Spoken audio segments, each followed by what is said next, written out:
नमस्कार, मैं पिया, आप देख रहे हैं लाइव इंडिया हर पल। आज हम बात करेंगे एंटी कन्वर्जन लॉ यानी कि धर्मांतरण विरोधी कानून। चलिए जानते हैं इस खबर में आगे क्या है। जबरन धर्म परिवर्तन के वजह से बहुसंख्यक आबादी अल्पसंख्यक होती जा रही है। चलिए जानते हैं HEC ने इस पे क्या कहा है और ये क्या कानून है। भारतीय संविधान में धर्म को अपनी इच्छा से अपनाने की आज़ादी है, लेकिन जब मामला दबाव डालकर धर्म परिवर्तन का होता है तो वह अपराध की श्रेणी में आ जाता है। भारतीय न्याय संहिता में इसे परिभाषित भी कर दिया गया है।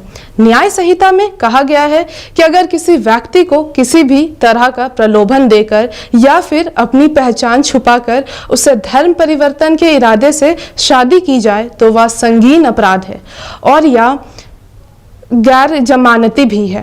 देश में अगर अवैध धर्मांतरण होता रहा तो बहुसंख्यक आबादी अल्पसंख्यक हो जाएगी। कोर्ट ने यह कहा है कि देश में सभी को अपनी इच्छा से धर्म चुनने का अधिकार है। इसका अर्थ यह नहीं है कि किसी को उसका धर्म जबरन बदलवाने की आज़ादी है।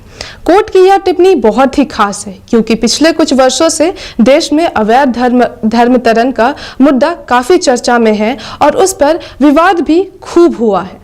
संविधान के अनुच्छेद 25 और 28 में यह बताया गया है कि धर्म किसी भी व्यक्ति का निजी मसला है और इसमें सरकार का कोई हस्तक्षेप नहीं है।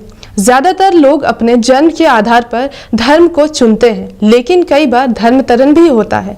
जैसे कि कोई व्यक्ति जन्म से हिंदू था और विवाह के बाद या फिर 18 वर्ष का होने के बाद ईसाई या मुस्लिम धर्म अपना लेता है या फिर कोई और धर्म अपना लेता है। कानून के अनुसार यह अपराध नहीं है, लेकिन जब धर्म बदलने के मामले में यह बात आ जाए कि एक व्यक्ति को किसी तरह का लालच देकर धर्म परिवर्तन कराया गया है तो उसे अवैध धर्मांतरण कहा जाएगा।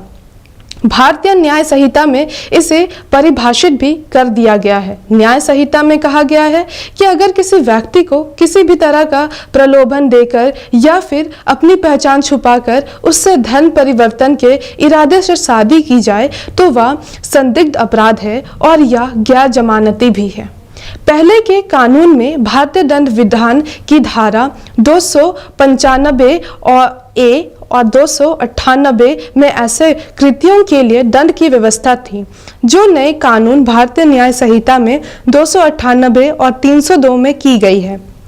अवैध धर्मांतरण के मामले में 10 साल तक की सजा का प्रावधान भी है। कई राज्यों ने भी धर्मांतरण के खिलाफ सख्त कानून बनाया है, जिसमें झारखंड, उत्तर प्रदेश, उत्तराखंड, मध्य प्रदेश, उड़ीसा जैसे राज्य शामिल हैं।